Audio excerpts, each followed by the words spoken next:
Okay, so I have with me here Master Noel Keating from the Australian Institute of Taekwondo. And Master Keating, welcome back to Melbourne. Obviously a regular visitor to our championships down here. How are you finding today's championship?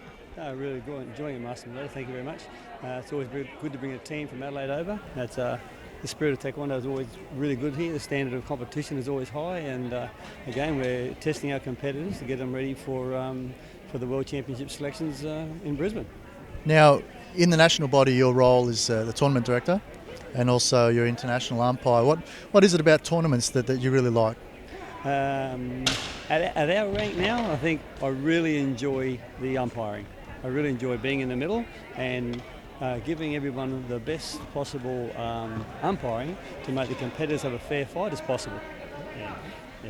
I thought you were going to say at our age. At our age, I enjoy watching. So tell us a little bit. Today's the 60th birthday of Taekwondo, and I heard a rumour you've been around for most of those years.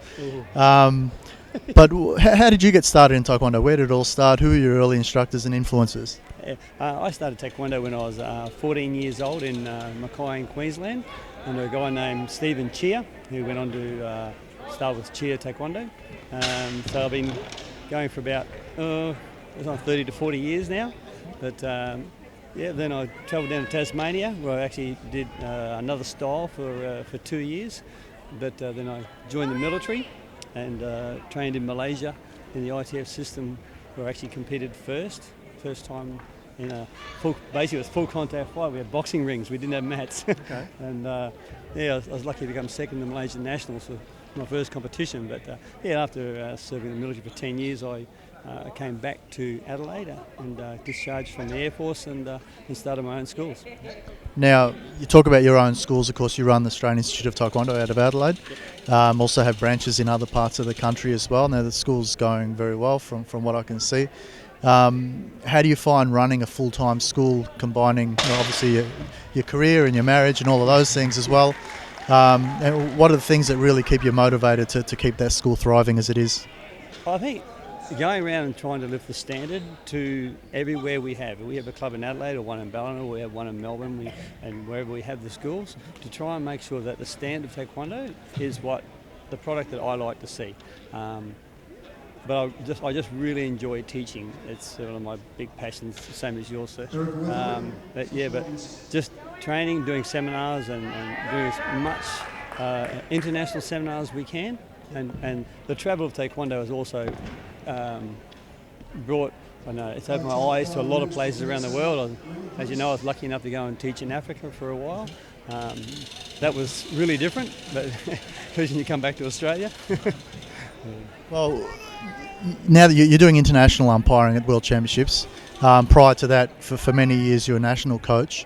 How do you find from those early days, when we used to go across and compete, and Australia never used to be expected to win or do well, we were basically there to make up the numbers. How do you find Australia's tracking now with our performances? We seem to be winning a few medals. What do you put that down to?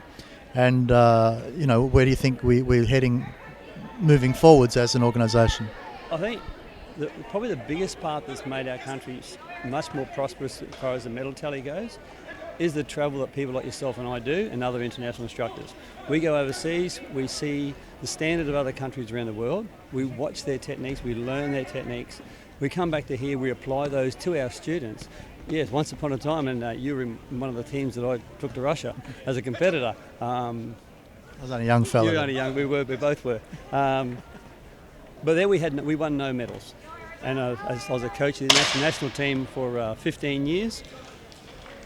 With another friend of ours, and we managed to bring the standard of Taekwondo really high, where at Italy in the last World Championships we now brought home something like 47 medals. So definitely the exposure of more instructors going international and having experience and bringing that back to Australia is the best thing we've ever done. Now, you're a master instructor of the ITF.